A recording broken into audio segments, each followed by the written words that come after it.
कहते हैं माँ से बड़ा इस दुनिया में कोई रिश्ता नहीं होता। हमने कई किस्से कहानियां माँ और बच्चे के रिश्ते के बारे में सुनी हैं। कहते हैं माता कभी कुमाता नहीं हो सकती, लेकिन गोवा से आई खबर ने सबको दहला कर रख दिया। 4 साल का एक मासूम बच्चा जिसने ठीक से दुनिया को देखा भी नहीं था, पुलिस के मुताबिक 4 साल का मासूम बच्चा उसकी मां की आंखों में इतना खटकने लगा कि मां ने बिना सोचे उसे मौत के घाट उतार दिया। अपने बेटे की निर्मम हत्या करने की आरोपी सीईओ सूचना सेठ इस समय पुलिस की गिरफ्त में है। पुलिस लगातार मामले की जांच में जुटी है। गोवा हत्याकांड में हर रोज नए खुलासे हो रहे हैं। ऐसा ही एक खुलासा गुरुवार को हुआ जब आरोपी सूचना सेठ के गोवा के उस सर्विस अपार्टमेंट से एक चिट्ठी मिली जहां उसने अपने बेटे की हत्या को अंजाम दिया था। इस चिट्ठी को खुद सूचना ने लिखा है। आरोपी ने चिट्ठी में लिखा, मैं अपने पति को अपने बेटे से मिलने के लिए अदालत के आदेश को बर्दाश्त नहीं कर सकती।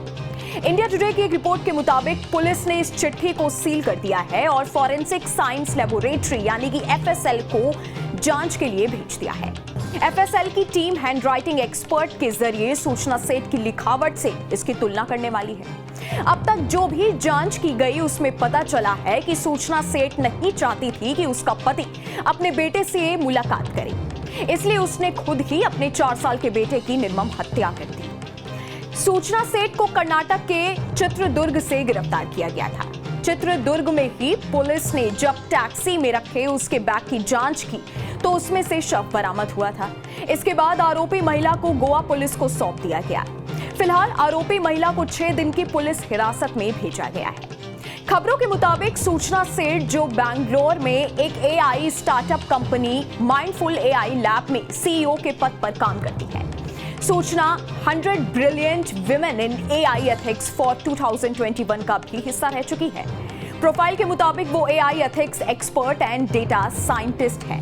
उसके पास डेटा साइंस टीम की मॉनिटरिंग करने और startup and industry research lab में मशीन लर्निंग सॉल्यूशन बढ़ाने में 12 साल का लंबा अनुभव है। इतना ही नहीं, आरोपी महिला हार्वर्ड यूनिवर्सिटी में बर्कमैन केलन सेंटर के डेटा एंड सोसाइटी में मोजिला फेलो रह चुकी है।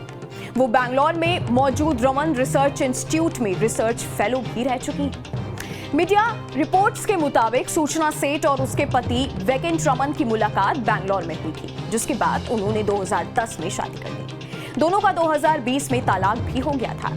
अदालत ने तलाक मंजूर करते हुए वेकेंट को हर रविवार बेटे से मिलने की इजाजत दी थी, जिसकी वजह से सूचना काफी नाराज थी। मामले में अदालत के कागजात से पता चला कि उसने रमन की 9 लाख रुपए प्रति माह की आय का हवाला देते हुए उससे प्रति माह 2.5 लाख रुपए का मेंटेनेंस मांगा। इन सब के अलावा सूचना सेठ और उसके पति का तलाक केस भी खुल चुका है, जिसके लिए सूचना सेठ ने कोर्ट में कुछ सबूत दिखाए, जिसमें उसकी व्हाट्सएप चैट, कुछ तस्वीरें और मेडिकल रिपोर्ट शामिल है। इन सबूतों के आधार पर वो अपने पति प्यार वेकेंट रमन से गुजारा भत्ते की मांग कर रही है। खबरों की माने तो सूचना सेठ ने अपने पति के खिलाफ अगस्त में घरेलू हिंसा का केस भी दायर किया था। अगर बात की जाए कि बच्चे की हत्या के वक्त सूचना के पति कहां थे, तो खबरों में दावा किया जा रहा है कि वो उस समय इंडोनेशिया में थे और जानकारी मिलते ही तुरंत भारत वापस लौट आए। उन्होंने ही अपने बच्चे का अगले दिन अंतिम संस्कार किया। जब उससे सूचना के लगाए गए आरोपों के बारे में पूछा गया तो वेकेंट रमन ने किसी भी तरह की घरेलू हिंसा से इनकार कर दिया। उसने कहा कि कोर्ट से मिले ऑर्डर के मुताबिक वो सूचना के घर जा ही नहीं सकता था और ना ही बातचीत कर सकता था। इतना ही नहीं, वो अपनी पत्नी और बच्चे से फोन या सोशल मीडिया के जरिए भी कोई संपर्क नहीं कर सकता था। चलते चलते आपको बता दें कि इस मामले पर गोवा के सीएम प्रमोद सावंत की भी नजर बनी हुई है। जिस तरह से पुलिस को उसके ऊपर शक हुआ तो पुलिस ने तुरंत ही यानी कर्नाटक पुलिस को कांटेक्ट करके उस औरत को गिरफ्तार किया है।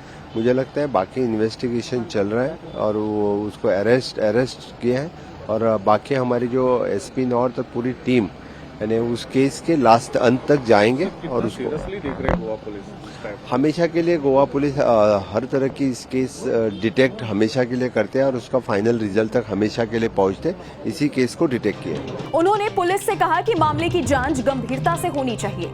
एक विशेष टीम को जांच में लगा दिया गया है। अब तो पुलिस जांच पूरी होने के बाद ही इस राज से पर्दा उठा सकती है कि उसने अपने बेटे की हत्या कैसे और क्यों की। इस मामले में आपका क्या ख्याल है, हमें नीचे कमेंट बॉक्स में जरूर बताइएगा। इस वीडियो में फिलहाल इतना ही। बाकी देश और दुनिया की तमाम बड़ी खबरों के लिए आप देखते रहिएगा न्यूज़ नेशन।